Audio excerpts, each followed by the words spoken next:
Bien, donc les calculs de pH, c'est quelque chose qui doit être bien maîtrisé lorsqu'on est à l'université. Oui.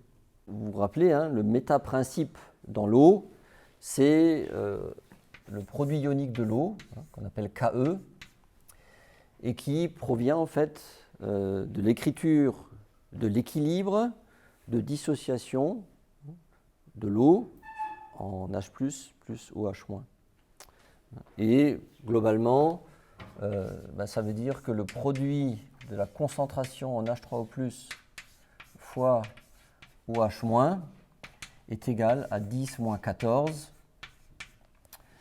Alors dans certains ouvrages, et c'est nécessaire de le préciser ici, on divise encore ici par la concentration de l'eau dans l'eau, oui, afin que la dimension de Ke soit sans dimension, c'est-à-dire que ça correspond comme à un rapport d'activité. Mais nous, on néglige ça, on considère que c'est 10-14 pour simplifier les calculs. Mais si on veut être très rigoureux d'un point de vue thermodynamique, normalement, il faudrait encore diviser par un C0. Mais globalement, cette constante vaut 10-14 sans dimension. OK ? Donc ça, c'est la première chose. Ensuite, il y a quelque chose qu'il faut bien comprendre, c'est que lorsqu'on veut faire un calcul de pH, eh bien, on cherche à déterminer, bien évidemment, la concentration en H3O+. C'est des rappels, hein, mais l'expérience montre que c'est bien de rappeler souvent les choses. Et à ce moment-là, bien sûr, vous prenez le moins log base 10 de cette concentration en H3O+, et ça, c'est par définition le pH. Oui. Alors vous verrez que dans un certain nombre d'exemples,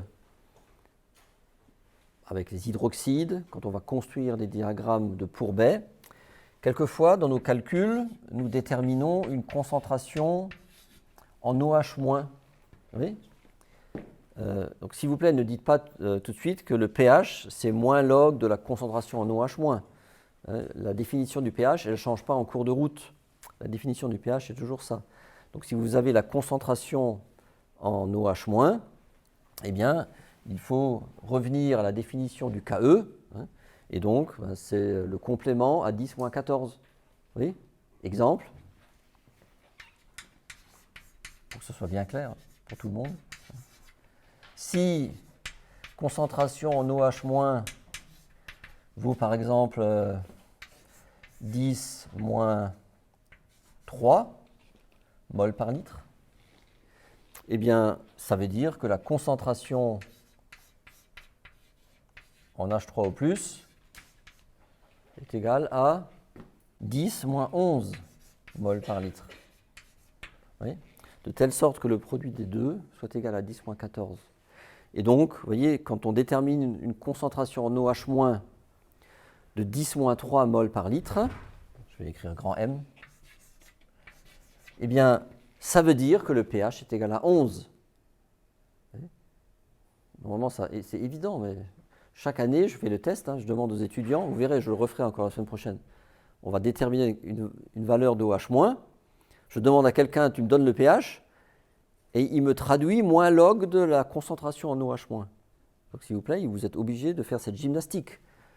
Concentration 10-3 en OH-, pH 11. Un acide fort, eh bien, c'est une espèce qui est un électrolyte fort, c'est-à-dire quand on le met dans ce solvant particulier qui nous intéresse, à savoir l'eau, eh bien,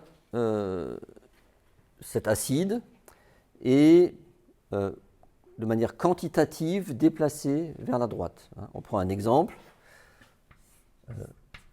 l'acide chlorhydrique par exemple, HCl, quand vous le mettez dans l'eau, eh bien, vous pouvez considérer que vous avez, alors je mets quand même un petit équilibre, parce que les choses ne sont jamais totales, H3O+, plus Cl-. Oui. Et on considère que cet équilibre est largement déplacé vers la droite. Ça veut dire que la constante, si on devait donner une constante, et on peut en donner, il y a eu des mesures qui sont faites en thermodynamique, cette constante, je vais l'appeler de l'acide fort, c'est quelque chose qui est bien plus grand que 1, bien évidemment. Vous vous souvenez, parce que si vous faites le produit de ce qui est ici divisé par ce qui est là, eh bien, c'est largement supérieur à 1 parce que c'est déplacé vers la droite. Alors, quand on fait un calcul de pH, c'est ça la notion sur laquelle je voulais revenir aujourd'hui. Si on veut être rigoureux, il faut écrire plusieurs choses. Tout d'abord, il ne faut jamais oublier ça. D'accord ? Ça, c'est un méta-principe dans l'eau. C'est une constante qui gère le rapport particulier qu'il y a entre la quantité de OH- et la quantité d'H3O+ dans l'eau. Ça, c'est une première chose. Ensuite, évidemment, eh bien, il faut écrire que la somme des espèces chargées se compense.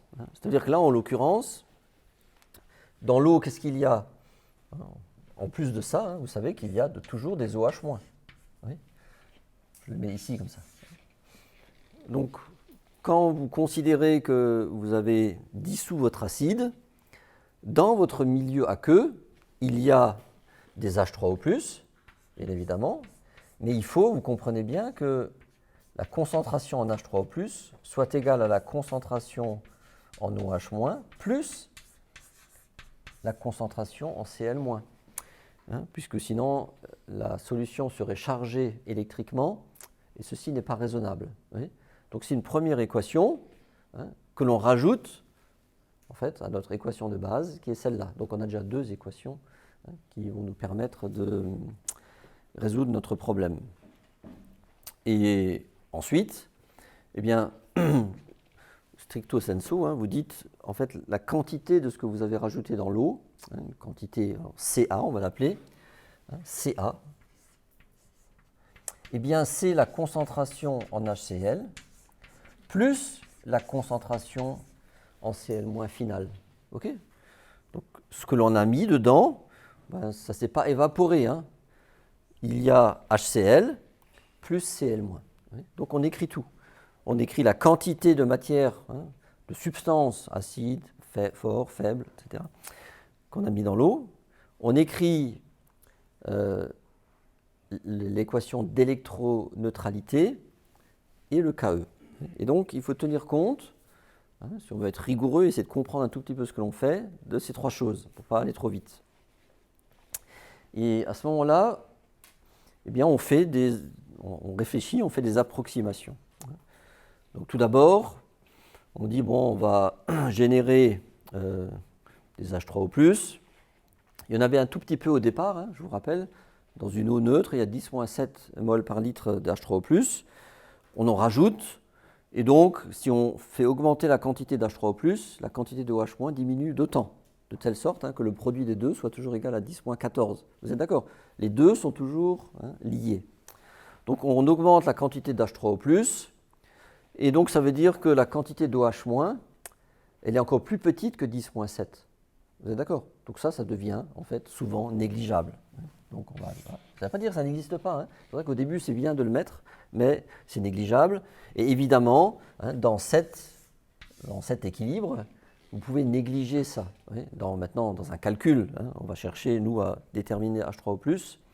Et donc, vous voyez, on arrive à cette situation que la quantité, la concentration en H3O+, c'est égal à la concentration en Cl- dans l'eau. Okay ? Voilà. Et bien sûr, l'autre approximation que l'on fait lorsqu'on est dans le cas d'un électrolyte fort, c'est-à-dire que à la fin, ça là, il n'y en a pratiquement plus. Oui. Et donc, on considère que le chlorure, la concentration en chlorure, c'est la quantité de matière que l'on a mis au départ dans la solution. Oui. Puisque ici, tout a tendance à être déplacé vers la droite, à être décomposé. Et c'est quelque chose qu'on connaît, qu'on écrit souvent comme ça. On dit à t égale 0, je mets une certaine quantité, Ca, ici peu importe. Là, au début, j'écris quand même pour être rigoureux 10-7 et ici 0. Et à l'équilibre, quand c'est fini, c'est-à-dire qu'ici, eh bien, il y a presque plus rien.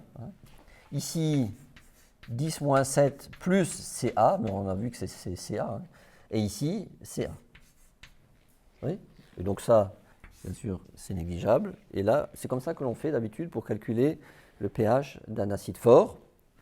Et donc il nous reste, vous voyez bien, hein, de ces deux équations, hein, vous voyez que concentration en H3O+ finale, eh bien c'est bien sûr la concentration en acide fort que j'ai mis au départ. Oui, c'est pas. Il y a quelque chose qui n'est pas clair?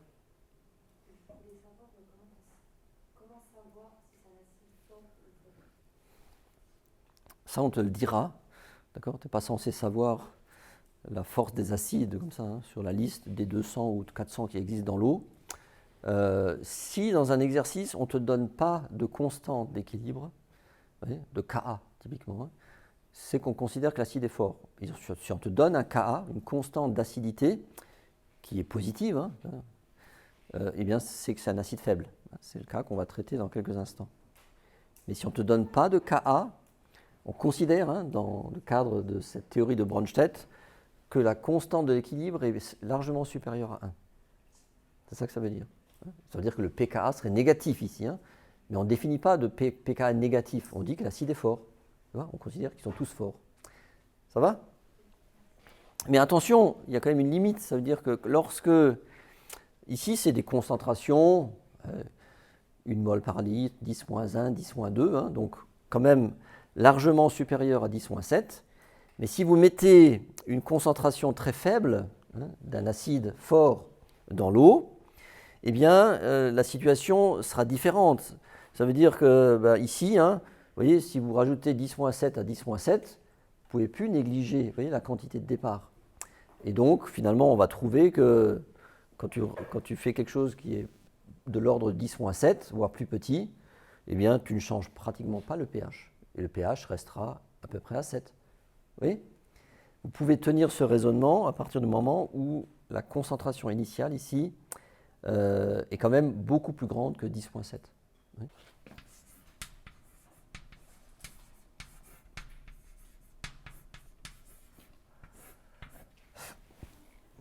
Donc, nous, ce que nous savons, c'est qu'un acide faible, c'est un électrolyte faible. Quand c'est un acide faible ou une base faible, on doit te donner, ou alors tu peux trouver une donnée thermodynamique qui s'appelle la constante d'équilibre, ou le pKa, quand c'est un acide, pKb, quand c'est une base. Okay ? Et d'ailleurs, je ne devrais pas le refaire aujourd'hui, hein, mais je crois que je vous l'ai déjà fait la semaine dernière. Il y a une vidéo sur ma chaîne YouTube qui explique ça, peut-être même deux. Hein. Quand vous avez un acide faible, la base conjuguée est faible également. Oui. Et donc le pKa, quand il est positif pour un acide faible, le pKb correspondant à sa base conjuguée est également positive. Hein, okay. Et ça, c'est à cause du Ke. On a déjà fait la démonstration à plusieurs reprises. Acide faible, cette fois-ci, eh bien, l'équilibre est faiblement déplacé vers la droite et on caractérise cet équilibre par une valeur de Ka. Alors l'exemple le plus fréquent, c'est on prend l'acide acétique, si tu veux, par exemple, CH3COH, son pKa, c'est à peu près 4,8. Donc on y va, hein, on écrit CH3COH qui réagit sur l'eau. Donc cette fois-ci, on met vraiment la double flèche de l'équilibre. Ça fait H3O+, plus CH3CO-. Et il y a donc une constante Ka qui est bien plus petite que 1 et qui vaut là en l'occurrence 10 moins 4,8. Oui. Donc 10 moins 4,8, c'est petit, hein, c'est à peu près 10 moins 5, hein, oui, c'est 0,00001. Oui, donc c'est petit. Bien, alors nous, ce qu'on veut, encore une fois, hein, c'est avoir une idée, quand on a mis une certaine quantité, ici, hein, Ca d'acide dans l'eau, au départ, eh bien, qu'est-ce qui se passe à l'équilibre? Et ensuite, on va écrire les différentes équations, hein, qui nous concernent et qui permettent de manière rigoureuse, avant les approximations, de faire le calcul de pH. Donc, on dit Ca, hein, moins une quantité alpha, si vous voulez, donc ici c'est l'eau, on s'en fiche. Au départ, ici il y avait 10-7, donc je rajoute une quantité alpha, et ici alpha. Voilà. Alors, comme tout à l'heure, bien, nous on écrit déjà l'équation d'électroneutralité, c'est-à-dire qu'on sait que H3O+, c'est la seule charge positive, ça doit être égal à la concentration en CH3CO- plus OH-.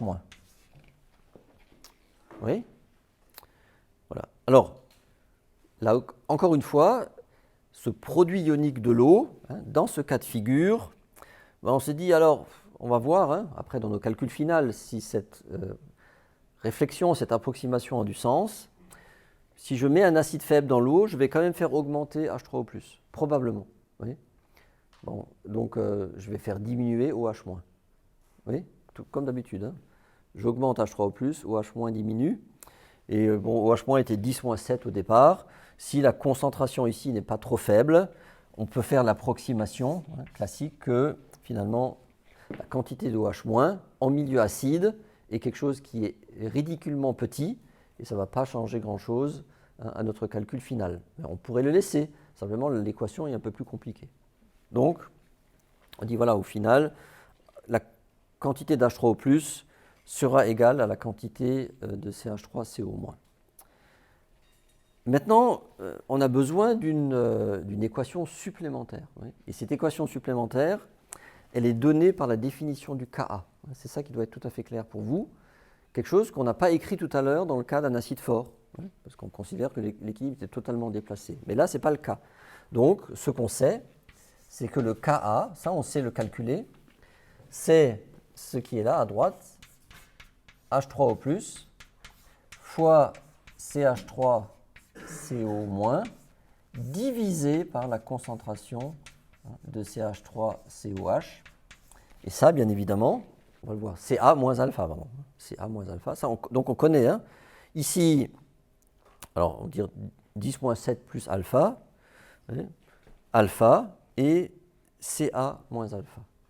Alors bien sûr, l'autre hypothèse, on l'avait déjà fait pour OH-, ça on comprend, mais l'autre chose que l'on fait souvent, c'est qu'on considère de toute façon que la quantité d'H3O+, comme on l'a montré ici, devient égale à alpha. Donc le 10-7 ici disparaît, puisque ici, ça c'est alpha, ça c'est alpha. On est d'accord ?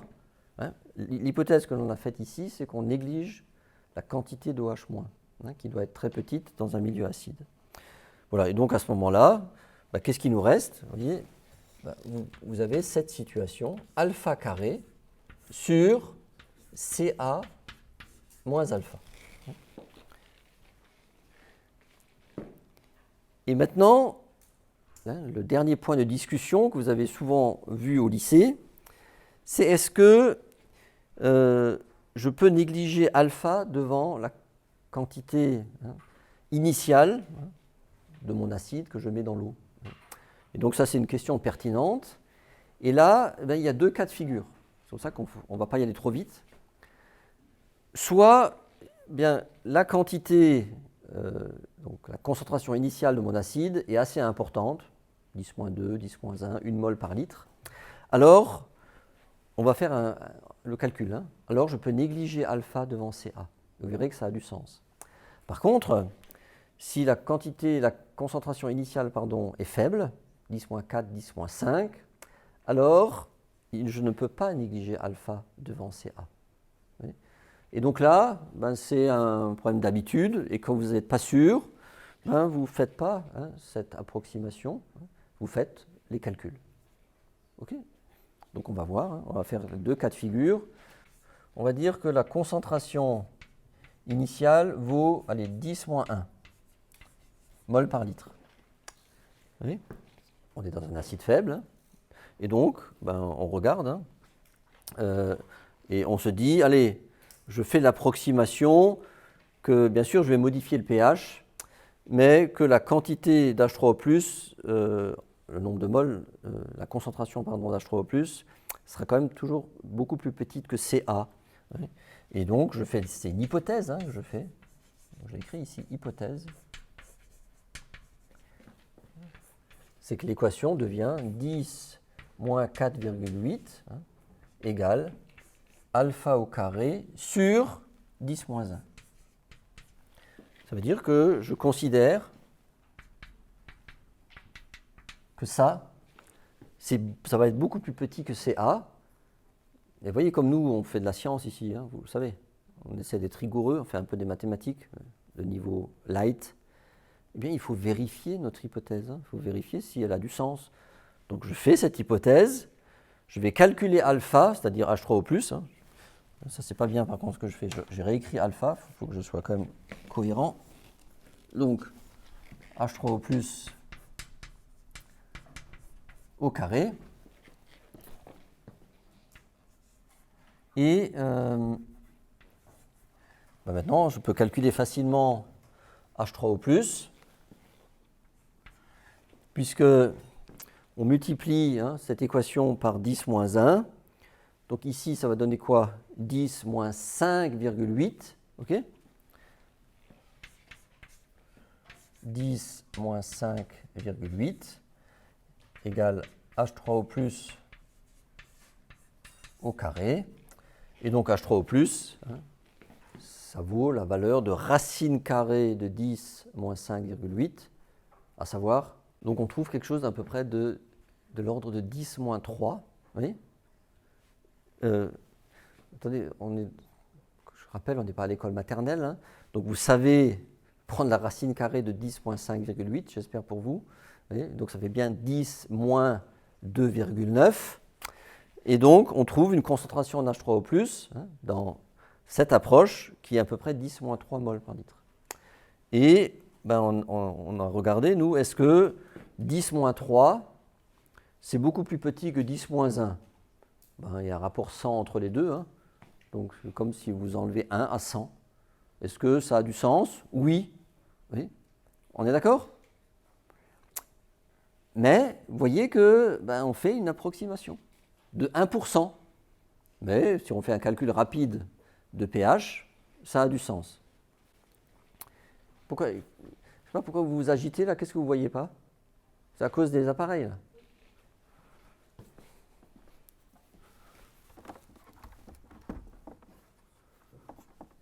Vous savez comment ça marche?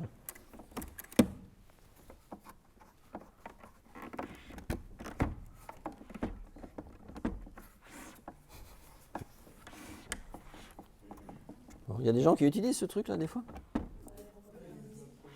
Hein? Ah.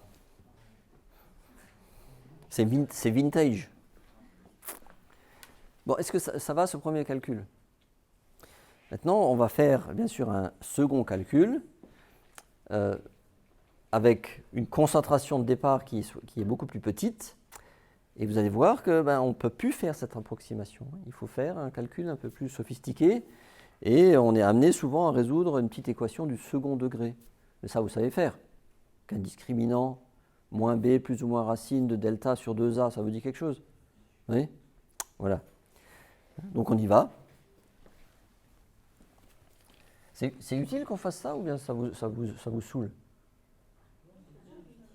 C'est utile quand même. Non, mais je sais pas. Hein.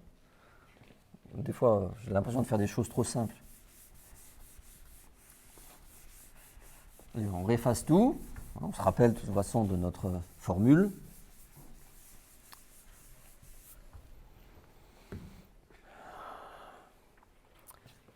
Donc on a Ka égale alpha au carré sur Ca moins alpha. Et c'est H3 au plus au carré sur Ca moins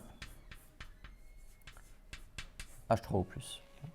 Donc cette fois-ci, on va partir d'une valeur de Ca, allez, de 10 moins 5. Oh, 10 moins 4, allez, il ne faut pas exagérer. 10 moins 4. 10 moins 4 mol par litre. Voilà. Et donc je dis cette fois-ci, oula, ça c'est quand même petit comme valeur, je ne fais plus cette approximation. Ok ? Alors pour maintenant, on va écrire une équation du second degré. J'ai rappelé ici que c'était H3O+, hein, mais je vais garder alpha hein, par commodité. Donc on voit, hein, on manipule. Hein, ça fait Ca, hein, la constante d'acidité Ka pardon, fois Ca moins alpha hein, égale alpha au carré. Oui? Bon, je vais volontairement doucement. Hein. Donc ça, c'est équivalent à, donc on va l'exprimer hein, comme une expression, quelque chose au carré, hein, donc ax au carré plus bx plus c. Bon, vérifiez quand même, parce qu'au tableau, des fois, je me trompe. À force d'avoir le nez sur le tableau noir, des fois, je fais des erreurs. Ça, on sait résoudre. Hein.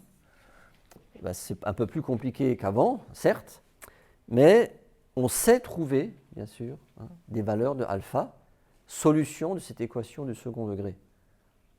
Bon, il faut juste vérifier que le discriminant soit bien positif, parce qu'on ne doit pas trouver un nombre complexe, mais normalement, c'est toujours le cas. Hein.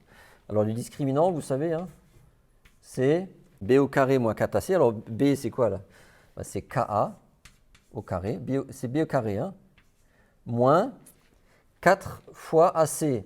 Donc, on voit, hein, comme il y a un moins, de toute façon, il va y avoir un plus ici, donc c'est 4 fois KACA. Oui. Donc ça, c'est le discriminant. Alors, on peut essayer de calculer sa valeur tout de suite, si vous voulez bien. Ça doit être... C'est possible, hein. Moi, je ne sais pas, je n'ai pas fait le calcul. Hein. Je vous fais confiance, vous vérifierez. Donc, en fait, hein, au final, donc vous écrivez 10 moins 4,8 plus combien 8,12. C'est la réponse pour la racine carrée. 10 moins 10,12 fois 10 puissance moins 5. Oui. Normalement, ça, là, ça doit être plus grand que 10 moins 4,8. Sauf erreur de base, parce que sinon, on aurait trouvé des valeurs négatives. Hein. Donc, vérifiez. Hein. 8,12, vous voyez qu'on s'approche de 10 moins 4. Hein. Donc, normalement, cette grandeur-là doit être plus grande que celle-là, hein, parce que la somme des deux doit être positive. Bon, etc. Mais vous voyez que vous allez trouver quelque chose de l'ordre de 10 moins 4,5 ou 4,6 à peu près. Faites, et votre travail, là, c'est de faire le calcul jusqu'au bout. Hein. Et même ceux qui regarderont cette vidéo, hein, allez jusqu'au bout des calculs. Mais vous voyez qu'on trouve hein, alpha, je vous rappelle que c'est H3O+, qui est du même ordre de grandeur que la concentration initiale que l'on a introduite dans la solution. Et donc, vous ne pouvez pas négliger alpha devant Ca.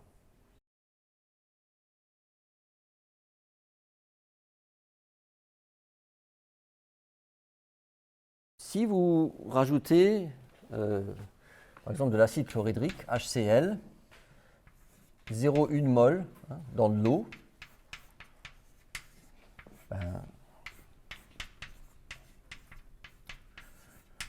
ici à la fin, hein, on l'a vu tout à l'heure, vous avez une concentration de H3O+, de 0,1 mol par litre. Oui. C'est largement déplacé, c'est beaucoup plus grand que 10,7. Donc le pH, hein, dans ce cas, hein, le pH est passé de pH 7 à pH, bien sûr, 0,1, c'est 10,1, d'accord? H3O+, 10,1, pH 1. Donc vous voyez, vous mettez une petite quantité, hein, c'est une concentration là, HCl, un acide fort, dans de l'eau pure, vous faites un delta de pH de 6. On est d'accord? Donc ça modifie beaucoup le pH, ce n'est pas une surprise. On va mettre CH3COH, hein, 1 mol par litre, et en même temps, sa base conjuguée, CH3CO-, 1 mol par litre, hein, sous forme par exemple d'un acétate de sodium, NaCH3CO-Na, vous mettez dans l'eau, ça se dissout, hein, et donc vous produisez cette double quantité de l'acide et de la base conjuguée. Alors, on peut calculer le pH de ce système, puisqu'on sait que CH3COH est en équilibre dans l'eau avec CH3CO- plus H3O+. On connaît en plus la valeur de cette constante. On reprend la même que tout à l'heure, 10 moins 4,8. Et cette fois-ci, on connaît, puisqu'on a fixé, ça c'est 1, ça c'est 1. Donc ici on a H3O+, fois 1, divisé par 1. Puisque on a volontairement fixé ça 1 mol par litre, 1 mol par litre. Et donc la quantité de H3O+, vous voyez que c'est directement la valeur de Ka. Vous êtes d'accord? Donc ici, ça, il vient, la concentration d'H3O+, c'est 10 moins 4,8, et donc pH égale 4,8. Je crée en fait une solution qu'on appelle tampon, où je mets l'acide, la base conjuguée, dans les mêmes concentrations, et des concentrations importantes. Et en fait, vous voyez, c'est un calcul systématique que l'on peut faire. On voit que le pH, à ce moment-là, vaut la valeur du pKa. À peu près 10 moins 4,8. Donc le pH est fixé à 4,8. OK? Pourquoi c'est une solution tampon? Ça tamponne quoi? On va réfléchir maintenant. Si je reprends le cas de tout à l'heure, donc 4,8, vous avez vu maintenant notre pH initial, on va l'écrire ici. pH, alors I, c'est 4,8. Et c'est à cause de la présence de ces deux espèces, donc on va effacer ça. Et maintenant on rajoute là-dedans HCl. 0,1 M. Comme tout à l'heure, avant on a vu que ça faisait une modification de pH de 6 unités.